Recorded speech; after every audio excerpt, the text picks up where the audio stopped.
Yo, WSYC 88.7 Shippensburg, PA. What is going on? It has been an absolute minute since I've had the privilege to sit down here and talk some sports. If you don't know who I am, or if my voice sounds roughly familiar, my name is JD Dorazio. I used to run a show on this very radio station a few years ago called The Bottom Line. That show has since transitioned to YouTube. But I'll tell you what, I miss being on here. I miss just chatting it up, talking sports. So I'd like to welcome you all to the designated talker here on WSYC 88.7 FM. I was going through the motions of what to name the show, and I was looking for. I'm a pun filled guy.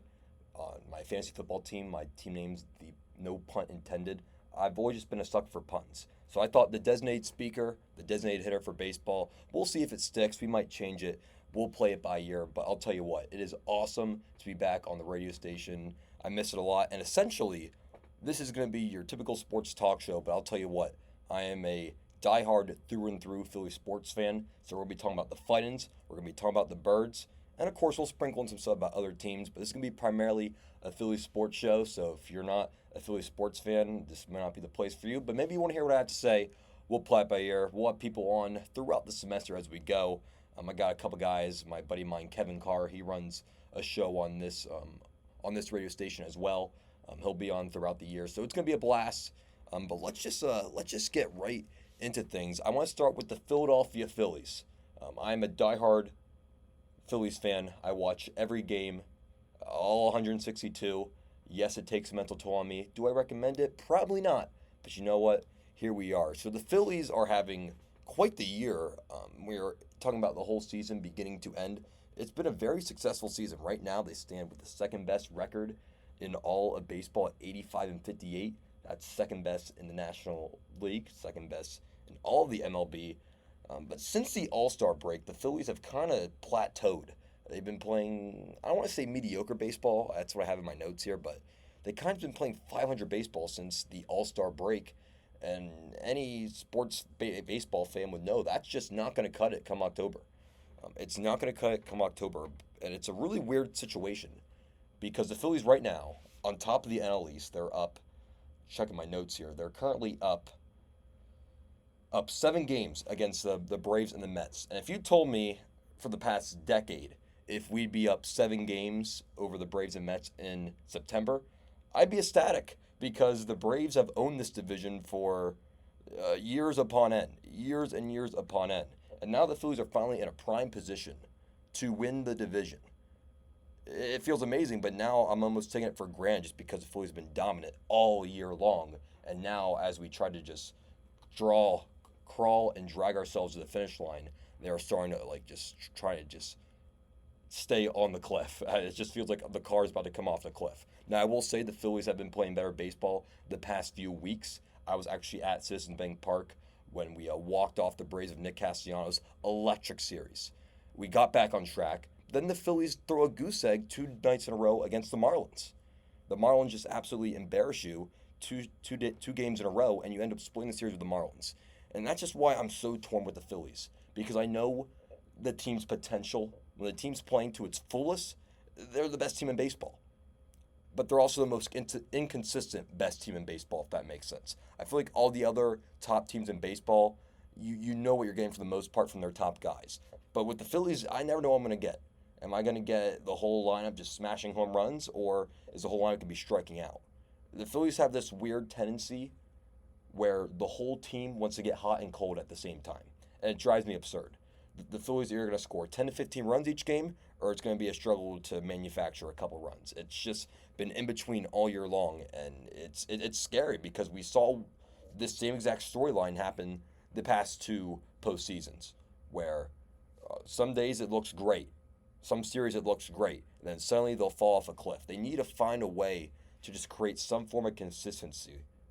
But yeah, they've been playing 500 baseball, and now they're finally getting close to the postseason. I really hope the Phillies can turn around because I've invested so many hours into this team where I cannot afford to have another postseason meltdown. I just don't think I can take it mentally. It puts too much of a strain on me. It hurts me crazily. So let's talk about the current state of the Phillies because right now, like I said, they got back into contention with the Braves. They're starting to play good baseball again. But now they're kind of starting to fight the injury bug. I mean, just in the past coming days, Bohm on the IL, which we just got an update on him, which we'll talk about. JT, he's hurt. We got an update on him as well. Edmundo Sosa enters the IL. Harper's been banged up. We've been looking for a fifth starter the whole year long. Don't get me started on Taijuan Walker. Don't even get me started on right now. I'm not in the mental capacity to do it.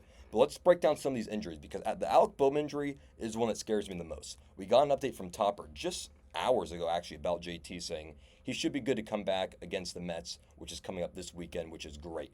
Dodge a big bullet there. JT is one of the most important players on this team just because of the position he plays and how good he is at being a catcher. This team's not going anywhere if Garrett Stubbs is the starting catcher come postseason. It's just not going to happen. What scares me though is the Alec Bohm injury because it was kind of a fluke injury. It was a non-contact. He was swinging the bat and he got pain in his hands. And originally he was supposed to come back during the Marlins series. Doesn't come back during the Marlins series. And now we get an update today saying he's not really anywhere close to coming back. Rob Thompson says he's still having a hard time swinging the bat without any pain. And he says he's not putting him back on there unless he has 2 full days of swinging without any pain. He says he should be good come October, but I don't want him back in October. I need him back right now because he comes back in October. That's nearly a month without swinging the bat. And if you know anything about baseball, you can't just pick it up like that. You can't pick it up like that. You need to get in rhythm. You need to get your timing down. It is very, very hard to go that long and then just pick up right where you left off like that. Especially come playoffs, where you're going to be seeing the best pitching your other teams have. He needs to get his reps in now, and of course, obviously, he needs to be healthy first and foremost. If he's not healthy, of course, Topper's doing the right thing by keeping him out. But I just hope that he can, hopefully, he can just get healed up in the hand, whatever is causing it. I don't know if it's like a nerve thing or a tension thing. They've been very quiet about it, which is also mildly concerning. But hopefully, they can figure it out because Alec Bohm has been the most consistent hitter on this team. I just said a few minutes ago how the Phillies are the most inconsistent best team in baseball. Alec Bohm is one of the few bright spots. Okay, he's been batting pretty much on the 300 line all throughout this year. He's might still be the leader in doubles in all of baseball. I mean, Alec Bohm is a stud. Bro is a stud. He made his first All-Star team. He's gotten way better defensively. This team needs Alec Bohm. They need him. I'd love to meet some Edmundo Sosa again, who's hurt right now anyhow. But we need Alec Bohm. He's one of the core pieces to this team. Which, speaking of which, the Phillies, if we need to extend Alec Bohm at some point, I would love if the Phillies could do what the Braves do with Acuna and all their guys, where they extend him years before their contract is up, and they end up getting these really great deals. But what's more likely going to happen is the Phillies are going to wait till he has a year left, and then they'll cross that bridge when they get there, which is fine. I mean, the focus needs to be this offseason or this postseason. So do what you got to do. And going back to what I was talking about with the injuries, Sosa, he's hurt on the 10-day IL. Not too worried about him, but the timing does suck that Sosa and Bohm are out at the same exact time because those are your two third basemen on the depth chart. So now you're kind of rotating other pieces. Like Cal Stevenson might get minutes there. Weston Wilson is probably going to get time at third base. And we saw him, I forget what game it was, but Weston Wilson had a terrible game at third. Cody Clemens will probably see games at third. And I'll tell you what, I love Cody Clemens. I love me some Cody Clemens. Bro just plays the game the right way. I was talking to my roommate about this, who's also a Phillies fan, and I was basically telling him Cody Clemens is exactly what we wanted Whit Merrifield to be. When we signed Whit Merrifield, he was supposed to be some ultimate utility guy who's going to hit for average and just be a great depth piece. Obviously, that didn't go to plans. Whit Merrifield couldn't hit a volleyball if it came flying at him, and on the field, he was average. I mean, he didn't really have any problem with his fielding, but his hitting was just absolutely atrocious. Of course, we release him. He's now an everyday player for the Braves because, of course, the Braves would sign Whit Merrifield. Why wouldn't they? It's the most Atlanta move ever. But Cody Clemens is doing exactly what we wanted Whit Merrifield to be. Cody Clemens is hitting for power. He's hitting for average. And he can play anywhere on the field. The ultimate utility guy. I love Cody Clemens. I'm not sure why we sent him down to AAA for most of the summer. He should be on this roster from the jump. And I just hope he has a full-time roster spot next season. Wouldn't be surprised if teams try to trade for him. If we can get something good for Cody Clemens, I'd entertain the idea of trading him. But I really like him. You need guys like that on your bench that you can just plug in, put him anywhere, set it, and forget it. And that's what Cody Clemens is, a set it and forget it bench piece. He's also left-handed, which is very good because you can never have enough left-handers in baseball, especially on the hitting side. But getting a little sidetracked here, talking about Cody Clemens. But back to the injury bug, we talk about Sosa and Austin Hayes. Austin Hayes is dealing with a kidney infection of all things. A kidney infection. I mean, this team cannot catch a break on the injury bug. Their biggest trade acquisition piece that they got from the Baltimore Orioles, Austin Hayes, which, by the way, I was really high on Austin Hayes when we made that trade. I thought it was a great move. But, I mean, we're giving Austin Hayes a lot of opportunities to be an everyday player. And at some point, we just have to accept the fact that he's going to be a platoon piece because he's been great against left-handed pitching as a right-handed hitter. But when he's dealing with these righty-on-righty matchups, I mean, he is just like a deer in headlights. I think I saw his splits. He's like batting high 200s, maybe even close to 300s against lefties, but against righties, I mean, we're talking low 200s. And I understand that he was an all-star last year, and it takes some time to get used to being an everyday player once again, but I mean, this is a team fighting for a World Series. You need to trot your best lineup day in and day out. And again, I hope he can recover from his kidney infection soon because, again, we need Austin Hayes. He doesn't have to be an everyday player, but we need him on this roster. And I just hope he can get healthy. But speaking of the Austin Hayes situation, I want to talk about Mr. Johan Rojas because he's a very polarizing player, to put it simply. Last year, he was the bane of the Phillies' existence because he could not hit a baseball come October. I mean, he was exposed. He was basically a glorified pitcher in terms of his hitting abilities. However, say what you want about his hitting abilities, Johan Rojas is arguably not only the best center fielder in MLB, but he might be the best defensive outfielder in all of baseball right now. You can certainly make an argument for it. And since August 1st, Johan Rojas has been slashing 284. His batting average has been 284 since August 1st. And the story was at the beginning of the year, if Johan Rojas can just hit for average, he deserves a spot in this lineup just because of how good his glove is. Well, guess what? Johan Rojas is hitting for average right now. Are all of his hits pretty? No, absolutely not. A lot of those hits are infield singles, weakly hit ground balls that he just beats out. But you know what? Who cares? Who cares? That's one of the perks of being fast is that more balls in play allow you to get on base more often. I'm not saying Johan Rojas needs to be some 300 hitter, but if he's batting even 240 to 250, he's doing his job. And I did some research. In games where Johan Rojas has started, the Phillies are 82-49. I will say that again. In games that Johan Rojas has started in center field, the Phillies are 82-49.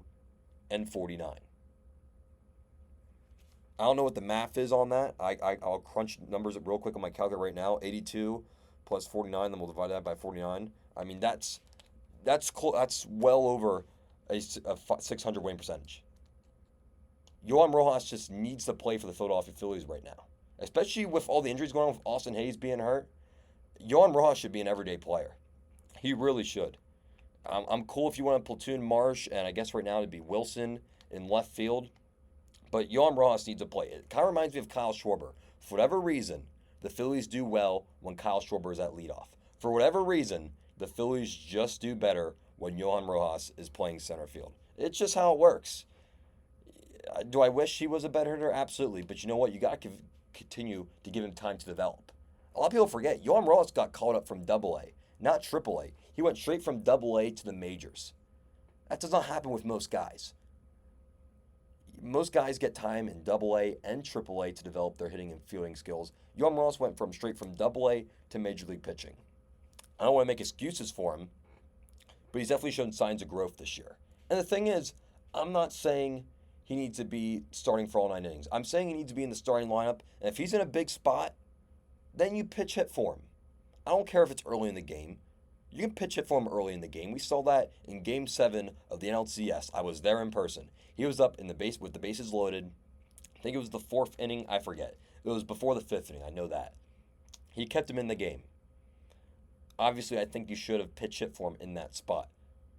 But what I'm saying is you can at least start him, and if it just so happens where he's up in a big moment, pitch hit him in that instance if that seems like the right move to do, which in most cases it would be the right move to do. Rojas, he needs to be playing. He needs to. I know some people are going to disagree with me. I know some people are going to agree. I just think with the way he's playing right now and that glove in center field, he needs to be playing. I mean, he made so many big catches during this year and during the playoffs last year. I remember Acuna hit a shot to deep left center field last year, and Rojas, made an amazing grab, arguably saved the Phillies' season. Rojas needs to be playing. I'll leave it at that. So, like I said, Phillies stand at 85-58, 27 games above 500, and we are 3 weeks away from the postseason, which means there's not a lot of games left. The Phillies are starting a homestand tonight against the Tampa Bay Rays. They'll have 3 games at home against the Rays. They get a day off on Thursday. That's the 12th. Then they return for a 3-game weekend series at Citizen Bank Park against the New York Mets. And this has been a really weird scheduling season. I'm still getting used to the new scheduling system in the MLB, where you play each team once a year, and you don't play your in-division teams as much. It is so weird. We have not played the Mets in ages, it feels like. We have not played the Mets since the London series, if you want to remember all those weeks ago. That was the last time we saw the Mets. We have not played the Mets at all during the dog days of summer, which is absolutely mind-boggling to me. I understand for marketing purposes why the MLB wants each team to play each team once a year, but I feel like it takes a little bit from the division race when you're fighting to win that division, because you don't play your division rivals as much. You know, you used to play the Braves and the Mets, almost like bi-weekly, and now you only see them a couple times a year. Obviously, I'm not going to complain. They're not going to change the system back. I just think it'd be really beneficial if they put it back to the old way, but I digress. The point of the matter is we have the Mets coming up, and even if, and this is not me saying that this should happen, because there's no reason the Phillies can't win the rest of their series. I really do believe they have a couple tough series ahead. Maybe they drop 1 or maybe 2 max, but they should be winning most of these series to finish out the years. 3 games set against the Rays. That should be a win. 3 games set against the Mets at home. That should be a win. Then you go on a road trip, a 7-game road trip. I'm talking a week from today now. We have a 3-game road trip against the Milwaukee Brewers. And this might be a stretch. It may not be. But this 3-game Milwaukee Brewers series might be the biggest series of the entire season for the Philadelphia Phillies. And it's all because of playoff implications. The Phillies need to secure a top 2 seed in the National League to secure a first-round bye. And I'll talk about why the Phillies need a first-round bye here in a minute. The Milwaukee Brewers are currently the 3rd seed in the National League. Phillies are 2nd. Dodgers are 1st. Dodgers are 1 game ahead of the Phillies. Phillies are 3 games ahead of the Brewers. Now, who knows what happens between the Brewers and the Phillies in the next week? But I'd be willing to bet that the Phillies and the Brewers are going to win the majority of their games this week, which means the Phillies face the Brewers, and they have a chance to pretty much lock up a top 2 seed. If they take care of business against the Rays, win 2 out of 3 against the Rays, win 2 out of 3 against the Mets, and win the series against the Brewers, I'd be willing to bet the Phillies would have a top 2 seed. Obviously, it depends what the Brewers do. If the Brewers sweep this entire week, obviously that changes things a little bit. I don't see the Brewers doing that, though. That's really tough to win, to sweep consecutive series. It's very hard to do. So if the Phillies and the Brewers are in a position in a week from today where the division race, or the playoff race, I should say, is still about the same, this is the biggest series of the year, because the Brewers somehow, or not somehow, it's very plausible. If the Brewers win 2 out of 3, or dare I say sweep the Phillies, it's a dogfight for that 2nd seed, man. And I'm terrified. And I'll go into why the Phillies need a top 2 seed right now. I don't want to hear how time off and momentum impact the postseason. The Braves fans tried to make that argument when they got the first round bye, saying, oh, we were off for a week, it threw us off. Why would you never want to automatically advance in the playoffs? I don't understand the concept. In a best of 3 series, we're talking a best of 3 series where you only need 2 wins to move on. Anything can happen, especially if you're going against a division rival. Like, let's say the Phillies get matched up against, let's say, the Braves or the Mets. Right now, those 2 are fighting for the last wildcard seed. As much as the Phillies have historically owned the Braves in the postseason and we've been the better team against the Mets the past few regular seasons, you'd be out of your ever-loving mind to want to face one of those teams in a best of three. It's a division rival. They know you better than any team in baseball. I mean, if your bats go cold one game and their ace throws an incredible game in game one or two, you're done. You're done just like that. Or you get a top two seed and you automatically advance to a best of five round. It just blows my mind. I see these analysts talking. I see fans talking on Reddit, on X, on all the social media platforms, how the first round bye is more of a curse than a blessing. And I think that's just absolutely outlandish. There's no reason why you should not want your team to get a first round bye. There's no reason. I'm not going to take the momentum argument. I'm not going to hear it out even for a second. I'm not. So we'll see what the Phillies do. I mean, they're actually scheduled to play the Rays in about 20 minutes on NBC Sports Philadelphia. Christopher Sanchez on the bump for the Phillies, so hopefully he can help us win this first game of the series and get this homestand started right. I really need those Phillies to get a top two seed. If they can get the number one seed, even better, because that means they will control home field advantage throughout the entire playoff race, at least on the NL side. But at the very least, they need to get a top two seed. They need it, and it is an expectation. Moving onwards, I want to talk about magic numbers. If you don't know what a magic number is, that's essentially a number that shows how many games you need to win or how many of your playoff competitors need to lose for you to clinch a playoff spot. Right now, the Phillies are 13. Their magic number is 13 to win the division, which means they need an accumulative number of either 13 wins. Well, if they get 13 wins, they win the division. Or let's say the Braves and the Mets, they're tied right now. If either of them lose, that magic number drops as well. Excuse me. The division should be won with a 13-game magic number with this many games to go. If the Phillies even play 500 baseball, the Braves or Mets need to go on like an 800 winning percentage pace to get the division. I don't want to say the division's won on radio because this is Philadelphia sports. We're talking about what can go wrong, will go wrong. But it would take an absolute miracle for the Phillies not to win the division. We'll phrase it like that. When you look at their magic number to get a first round bye, 17. 17. So if we look at the Phillies schedule and keep that 17 number in mind, let's say they just split or win the rest of their series, which is not crazy to think. I think they'll probably lose one or two series, but let's just think best case scenario. Let's say they win or split the rest of their series. Best of three against the Rays. Let's say they get 2. Magic number down to 15. Win 2 out of 3 against the Mets. Magic number down to 13. Win 2 out of 3 against the Brewers. Magic number down to 11. Let's say they split against the Mets in their 4-game series coming up. Magic number down to 9. Win 2 out of 3 against Chicago. Magic number down to 7. Win 2 out of 3 against Washington. Magic number down to 5. And that's before we even consider other teams losing. If they win 2 out of 3 against the Brewers, that number goes down to 3. If the Phillies just win or split the rest of their games, they just need the Brewers to lose three games that are not against the Phillies. Basically, what I'm trying to say is if the Phillies just take care of business, they will get a first-round bye. The question is, can they take care of business? It seemed like things were going in the right direction. You win a series against the Astros, great. You win 3 out of 4 against the Braves, even better. That's really awesome. You win 2 out of 3 in Kansas City. Everything was going great, and then you sweep Toronto in that 2-game series. Then you split the series in Miami. Everything was going splendid. I'm not going to overreact to the split in Miami. I understand that it's hard to win consecutive series over and over and over again. I mean, they still won like 11 out of their last 15 or something like that. So they're still playing really good. They just need to turn the switch back on. You drop 2 Miami, it's fine. Let's just move on. Let's not start another losing streak. Let's build and start another winning streak. And if they keep taking care of business and do what they have to do,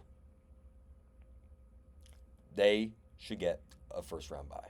We'll be back in 30 seconds. You're listening to the Designated Speaker on WSYC 88.7. Welcome back to the Designated Speaker on WSYC 88.7 FM, Shippensburg, PA. That's right, it's JD Dorazio back on the mic. Happy to have you here with us on this Monday evening. I'll tell you what, man, for Mondays, today has not been too bad at all. I know a lot of people on Mondays are usually the toughest day of the week, getting out of bed in the morning and whatnot. I don't know what it is. And maybe it's because I went to a concert last night. I'm a huge fan of the Killers. They're known for Mr. Brightside when you were young. Great rock and roll band, the best band on planet Earth. Maybe it's just because I'm riding that concert high. But I'll tell you what, today's been one of the best Mondays in a while. Classes have went great today. Had a great lunch. We got Monday Night Football on tonight.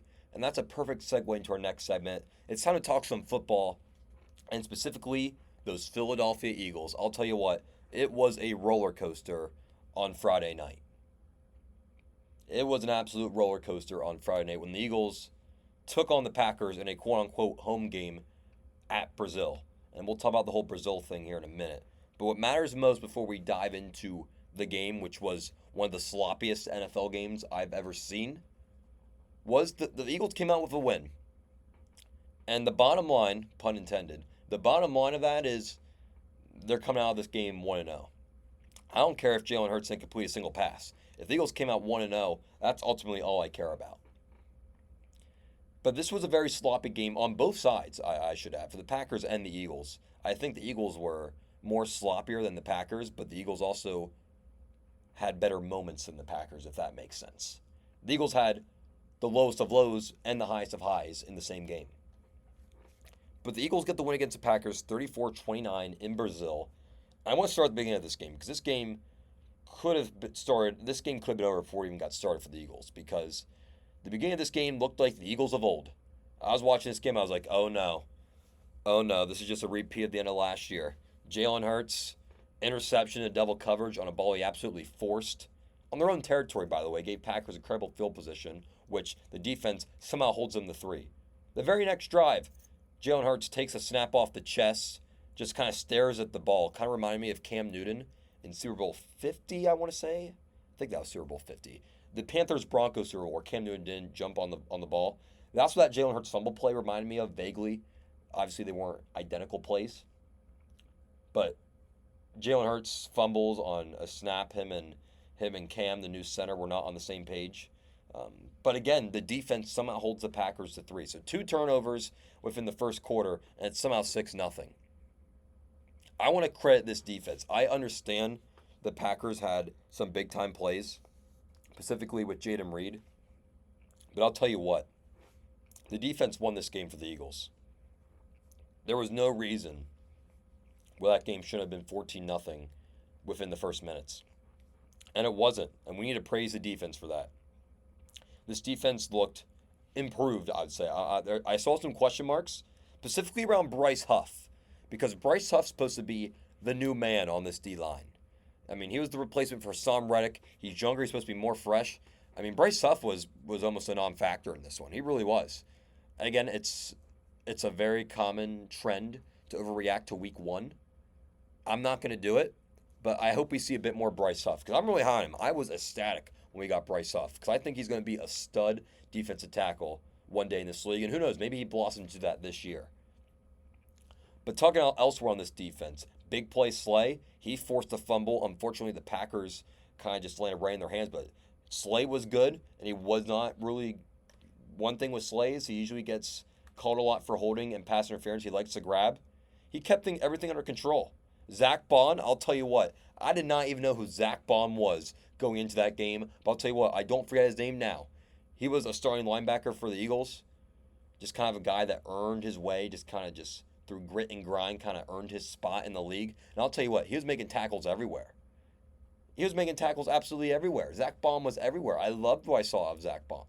No Devin White, obviously, and I wonder if there's more going on there. There's some stuff about how that maybe the Eagles are kind of just, he could have been able to play, but they haven't been happy with his performance. They're kind of disguising it with an injury. I don't know. Devin White's old, but he has experience. I'd at least like to give him a shot. I think he'll be back for week 2. We'll see what we have in Devin White. And then Quinyon Mitchell. I mean, I'll give you a clap for the rookie. I mean, what a showing. I mean, the Packers tried to pick on him a couple plays. Quinyon Mitchell looked like, I want to say a veteran cornerback, but he did not look like a first-year cornerback. He looked so comfortable on the field. He was getting up in people's faces. We saw him. We heard in preseason how Quinyon Mitchell was going at it with AJ Brown. I mean, we can pretty much confirm that actually happened because Quinyon Mitchell was letting all the Packers hear it, and I love it. I mean, that's Philly, baby. That is Philly if I've ever seen it right there. Letting them hear it, let them know that you're here to play. I mean, Quinyon Mitchell is making plays. He is going to be so good. So good. Reed Blankenship gets a huge interception, kind of just swings things back in the Eagles' favor. I mean, it was so good. But yeah, I'm not really entirely sure about about what we have with this Eagles defense. But I'll tell you what, they won this game for the Eagles. They won this game. But let's talk about the offense now because the Saquon Barkley show has arrived, baby. The Saquon Barkley show has arrived as advertised. Okay, as advertised. You already know what happened in the game. Saquon Barkley goes off for 3 touchdowns. By the way, had him on my fantasy team in my one league, and but that's not here or there. We're here to talk about the Birds. Saquon Barkley came as advertised, and I'll tell you what, if that man can just stay healthy, which there was already an injury scare in that game, he sat out like the last 8 minutes of the first half. Just the Eagles were being like precautious about something. I don't remember what it is off the top of my head, but they came back in that second half, and I'll tell you what, he looked good. He looked good. And oh man, it just even better just knowing he came from the Giants. Saquon Barkley has 3 more touchdowns than the New York Football Giants right now. New York Giants failed to score a touchdown. Saquon Barkley already has 3. The bro has an O-line now. Watch out. Watch out. Saquon Barkley has a actual competent offensive line. They don't have people right off the couch like Justin Pugh. No. He has a proper offensive line. And I'll tell you what, he's dangerous as a receiver too. That first touchdown that Jalen Hurts threw to Saquon Barkley, what an absolute dime of a throw. That throw to be in one spot and one spot only, and it was perfect. And Saquon Barkley looked like a wide receiver on that catch. He is going to be elusive for the Philadelphia Eagles. Watch out. I'm telling you, if he can stay healthy, he has potential to be the leader in touchdowns. I really do believe that. Even with Jalen Hurts being Mr. 6.1, being Mr. Tush push it in to the end zone, which, by the way, the tush push, I don't know, didn't look the same without Kelsey. I thought it would still be pretty successful without Kelsey. It didn't really, I mean, it worked kind of, but not to the same success factor again. Still week 1. And maybe the field of play had something to do with it, which we'll get in that in a minute. But overall, I mean, Barkley looked good. Jalen Hurts, very odd game. Again, because the fumble, the interception, the turnovers, concerning. But we also saw Jalen Hurts' ability to throw balls on absolute dime. That pass to Barkley I talked about. The long completion to A.J. Brown, the 67-yard touchdown, threw it right on the money. Was on overthrow, was on underthrow, thrown right on the money. Perfect. If we can just find that consistency with Jalen Hurts, we're going to be good. We're going to be really good. So hopefully everything can stay healthy, but I need to give props to Kellen Moore because he is changing this team. He has changed this offense already. We saw in week 1. I saw this stat on X/Twitter, whatever you want to call it, and it was very eye-opening. Last year, on their offensive snaps, the Eagles had a 35% motion rate. So on 35% of the plays, they had some form of motion, whether it's a tight end motion, wide receiver motion, running back motion, whatever motion you want to call it. Any form of motion. They only ran it on 35% of plays. Last in the NFL, by the way. Week 1, Kellen Moore ran motion on 65.8% of the plays. 65.8. Almost double what it was last year. Motion is just the new standard in the NFL. It just is. The days of just having a set 11 across, everyone just goes to their spot and they wait there till the ball snapped is done. I mean, we're talking multiple motions in the same play now. We see it from some teams. It allows you to see what the defense is running, see what kind of looks you get, and it just allows for more elusive play calling. You can do so much more stuff when you have pre-movement before the snap. It makes things more complicated for the defense. It just makes sense. So Kellen Moore using motion more, which, by the way, is very ironic because Nick Sirianni is on record last year saying how he's not a big fan of the motion, but now he hires an offensive coordinator who loves the motion offense. Which leads me to another point. If someone wants to tell me what um, Nick Sirianni does for this team exactly, please let me know. Please let me know. Because Kellen Moore has full control of the offense. Vic Fangio has full control of the defense. Nick Sirianni doesn't call the offense or the defense. What exactly does Nick Sirianni do? What exactly does Nick Sirianni do? Is he the ultimate cheerleader? Is he just an organizer? That's fine. We've seen teams have success in that format before, but I just want it to be out there in the public saying, I don't really know what Nick Sirianni's role is. He's the head coach, but what is he actually controlling? Because Kellen Moore has full control of the offense. That's already out there on the record. Fangio's calling the plays in the defense up in the press box. That's on the record. What does Nick Sirianni do? Seriously, what does that man do? And I don't know. But hey, if we keep winning football games, it's fine. But I'll tell you what, Nick Sirianni, I mean, and he knows it too. He knows he's on the hot seat. He knows he has everything to lose in this season. Regardless, we're going to move on to the playing field situations in the Brazil game. Not going to get political about the policies in Brazil, but I will say this. I am not a fan of the NFL having games in Brazil. And if it was up to me, that'll be the last game we ever see in Brazil. Is that going to happen? No, probably not. We're probably going to have a Brazil game next year and the following year and the year after that and the year after that. The NFL is really trying to expand the market of American football, which I understand. They're trying to enlarge the audience of the NFL. They're trying to put more money in their pocket. It's the same reason why they extended the season to 17 games. One extra game in the regular season, we're talking millions upon millions and more dollars being made across the board. But what good does it do when you have a playing surface like the field we had on Friday night where players are slipping everywhere, players are having to exchange out cleats? I mean, what if someone got hurt due to the turf? Now, Jordan Love got hurt, and by the way, condolences to Jordan Love.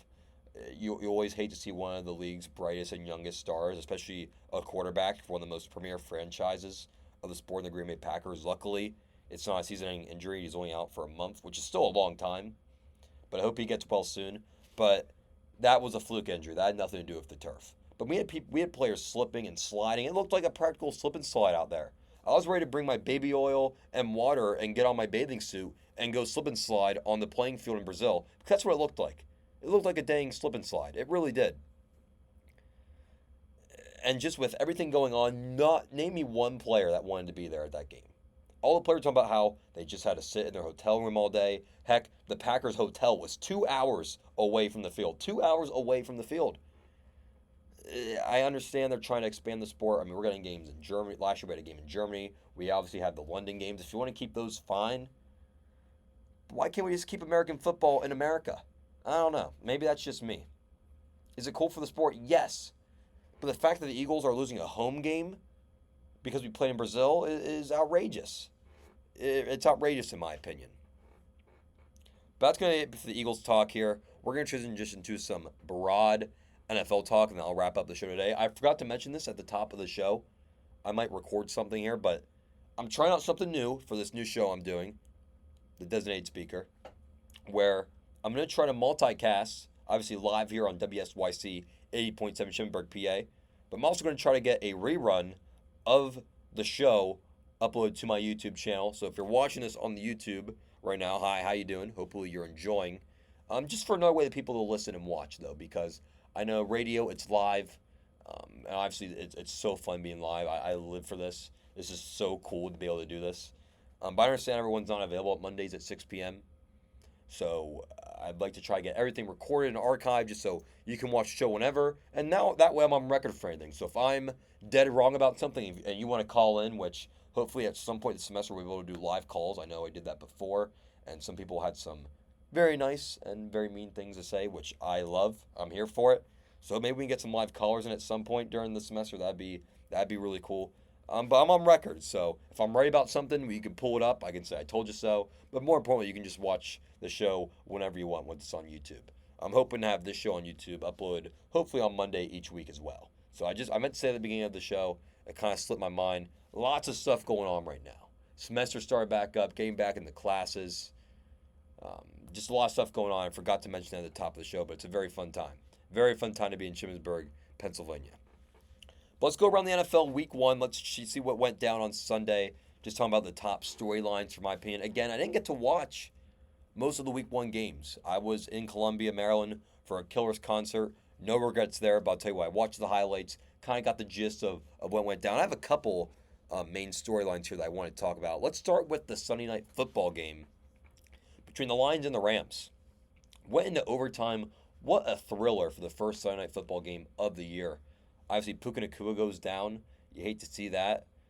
He's on my fantasy team, so he will be utilizing the IR spot. Get well soon, Puka. They said a minimum of 4 games, so hopefully he's okay. But Cooper Kupp, man. Cooper Kupp is a bad dude. He is a bad dude. I'll tell you what, when Stafford sees Cooper Kupp, I mean, that is the most, ultimate chemistry connection. That Stafford loves throwing the Kupp. Kupp loves catching footballs from Stafford. I mean, they were killing it all game long. The Lions, though, even though they did win this game and they did this through their ground attack, I mean, the Lions are known for running the football. Their passing game, though, I don't want to say it was non-existent. Goff did not look that great as a passer, which that's just going to be Jared Goff. He kind of just is on, the spectrum of whole. He can have his really great games. He can have his really bad games, though. Very Kirk Cousins-esque, if you will. Kind of reminds me of a younger Kirk Cousins, really. Lots of comparisons there, just with the style of play. But Amon-Ra St. Brown doesn't really do much. Sam Laporta wasn't really a factor.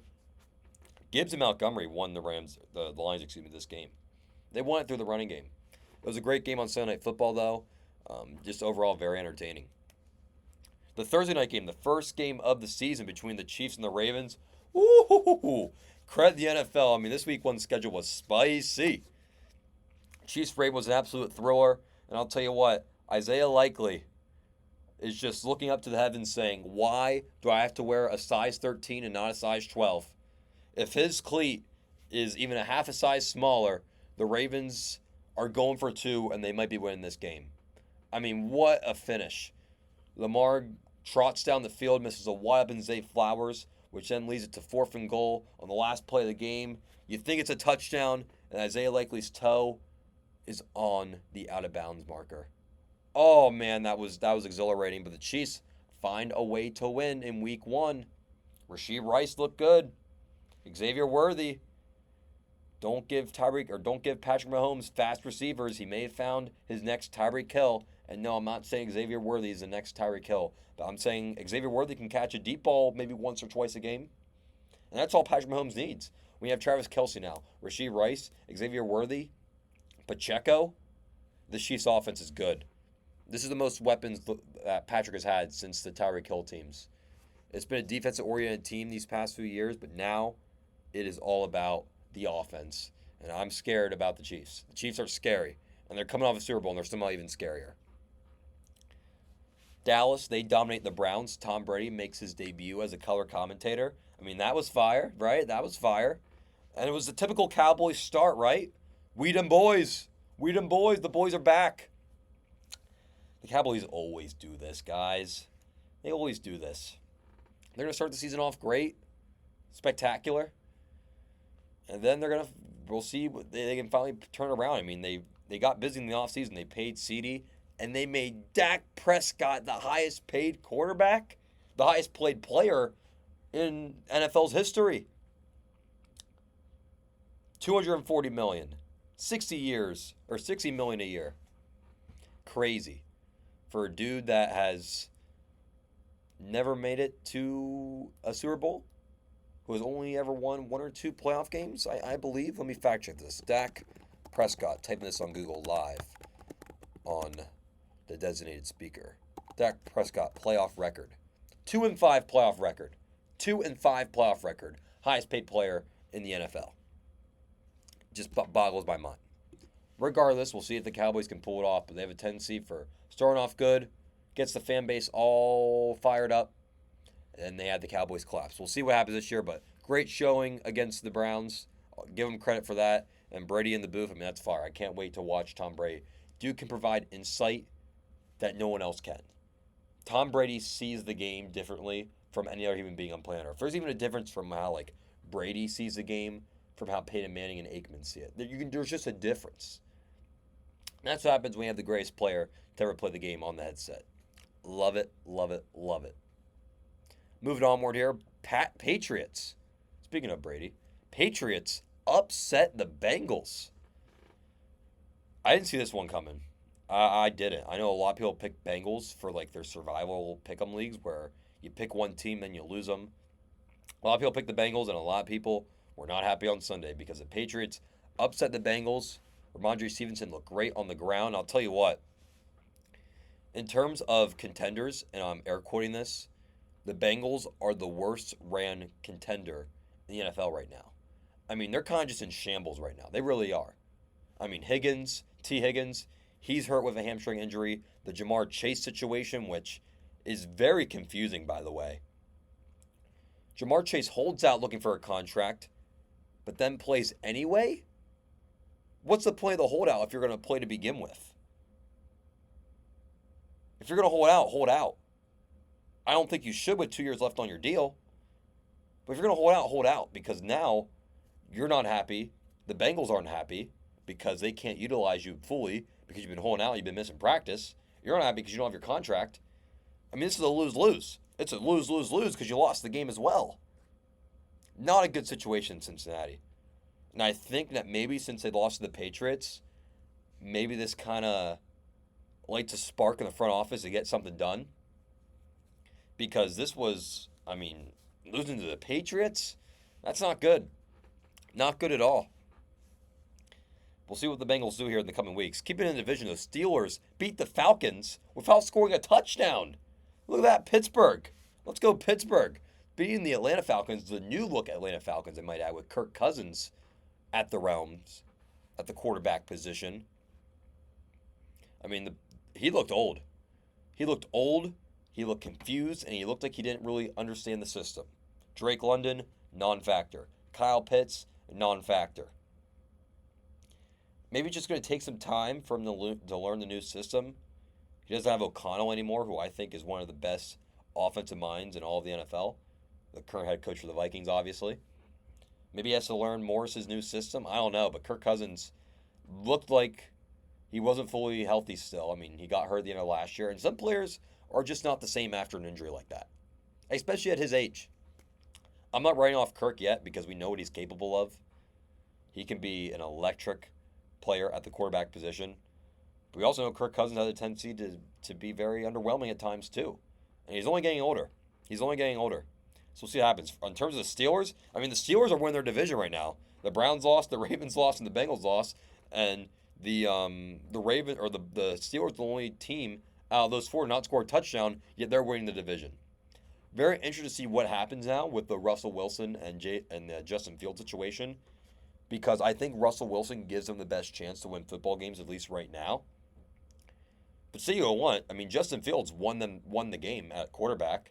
He didn't really play all that great, but he did what he had to do to get him the win.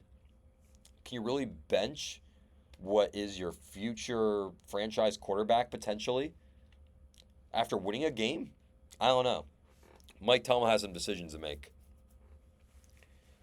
Dolphins scrape out a win against the Jags.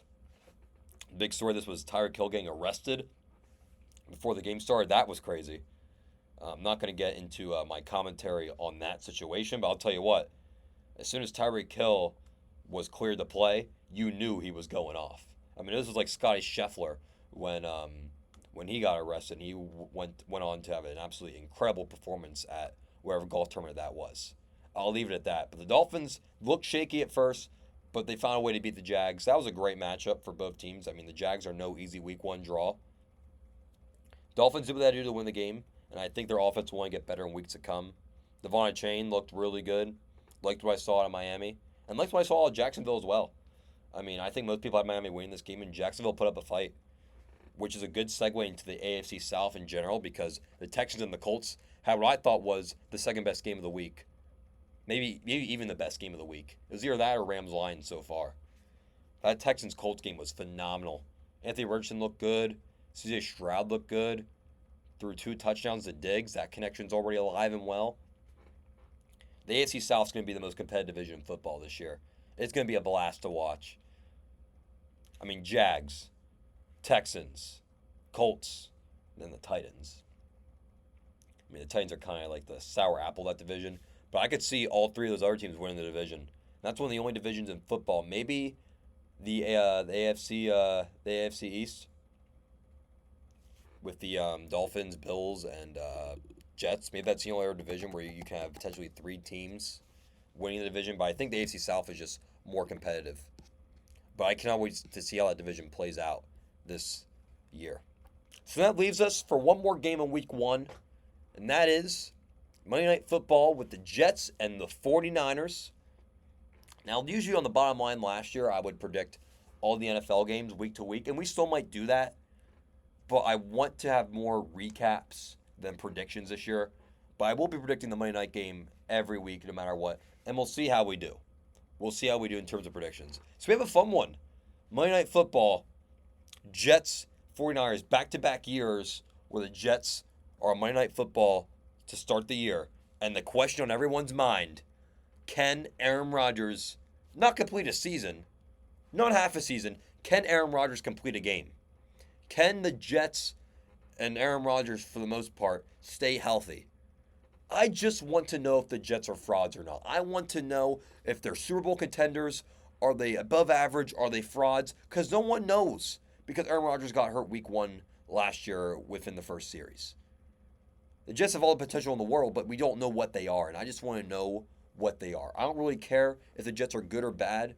I'm not really rooting nor not rooting for them. I just want to know what they are. I want the Jets to be the second most healthy team in football this year behind the Eagles. Obviously, I want the Eagles to be healthy. But other than the Eagles, I want the Jets to be healthy just because I want to know what the New York Football Jets are. Are they frauds? Are they contenders? I don't know. But what I do know is that it's going to be a rough start for the Jets. This is a very, very hard week one matchup against the 49ers.